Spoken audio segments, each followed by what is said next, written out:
nom, vous ne pouvez plus le prononcer.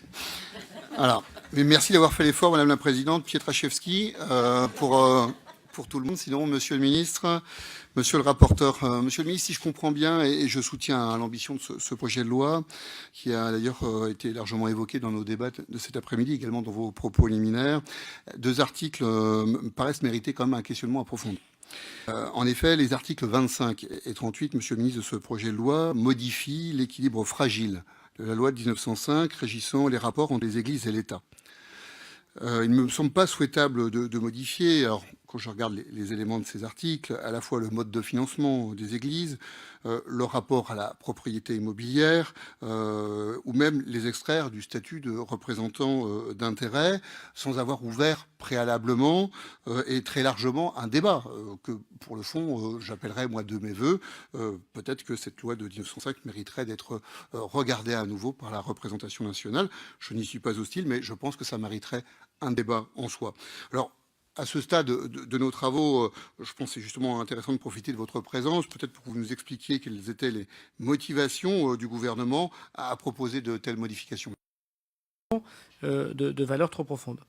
Alors, je veux dire à monsieur le député du Nord que je partage son questionnement. C'est un texte qui est issu d'une discussion intergouvernementale et qui a essayé, en même temps, si j'ose dire, de régler des problèmes de simplification. Je crois que ce qu'il évoque pour l'article 25 n'est pas juste.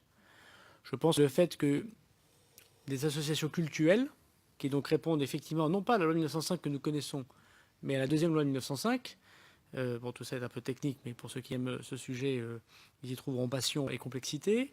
Je crois qu'il n'apparaît pas anormal que par SMS, on puisse récupérer des dons. On est reconnu association culturelle. Les associations culturelles ont beaucoup d'obligations à rendre, notamment celle de publier leurs comptes, d'avoir un expert comptable.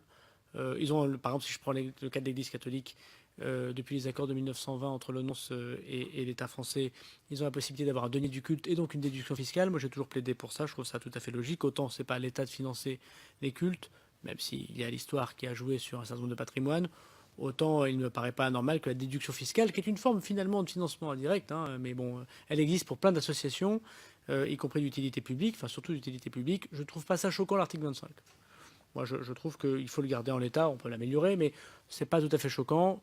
Des associations d'utilité publique peuvent le faire, pourquoi les associations culturelles ne pourraient pas le faire? Là où moi, mon propre questionnement, mais je pense que le débat parlementaire voilà, est intéressant, c'est effectivement cet article 38, qui, grosso modo, pour résumer, les associations cultuelles n'ont pas le droit, d'après la loi de 1905, là, la première, pas la deuxième, n'ont pas le droit d'exploiter un autre site immobilier que celui qui est totalement dédié au culte. Et donc, quelque part, il triche un peu, puisqu'il crée des associations culturelles, notamment pour ce qui est de l'Église catholique, des associations paroissiales qui gèrent d'autres salles, par exemple. Là où je peux comprendre la demande d'un certain nombre de cultes de pouvoir mettre en place ce système afin de créer finalement des produits qui leur permettent de vivre indépendamment des deniers de l'État, je crois qu'il faut d'abord que nous réglions, je partage votre opinion, et c'est mon opinion personnelle, mais la sincérité m'oblige à vous le dire, que régler d'abord une question qui est très compliquée, qui est finalement de comment on gère un lieu de culte en France. Parce que vous savez que le lieu de culte en France, il est soit pas géré du tout, vous pouvez avoir un lieu de culte sans avoir une association qui le gère. Voilà, il y a des lieux de culte de fait, et la loi les autorise. Vous pouvez avoir un lieu de culte qui est géré par une association culturelle, au sens de la loi 1901, qui à ce titre touche des subventions d'autres choses.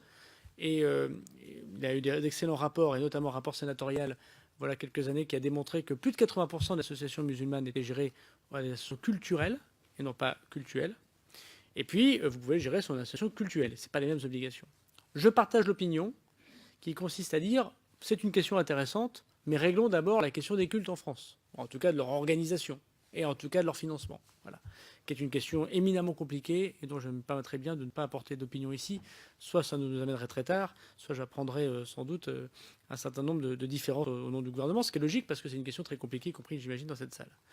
Je pense qu'il faut le garder dans l'étude parlementaire. Je pense qu'il serait intéressant que quelqu'un au ministère de l'Intérieur, et notamment, pourquoi pas, le bureau du culte. Il y a un excellent bureau du culte, quels que soient les gouvernements, en général avec peu de moyens, mais des gens tout à fait passionnés.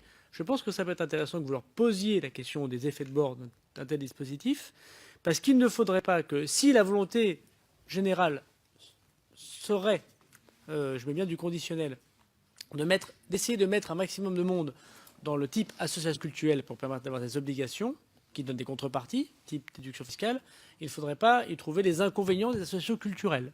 Je pense que c'était le sens, non pas caché, mais sous-jacent de votre question. Donc moi, je vous dirais, pour répondre très franchement à votre interpellation, que l'article 25 ne me semble pas, après réflexion, poser de problème, parce qu'après tout, il n'y a pas de raison de refuser ce qu'on accorde à des associations d'utilité publique et pas à des cultes, à partir du moment où ils sont associations cultuelles, bien sûr.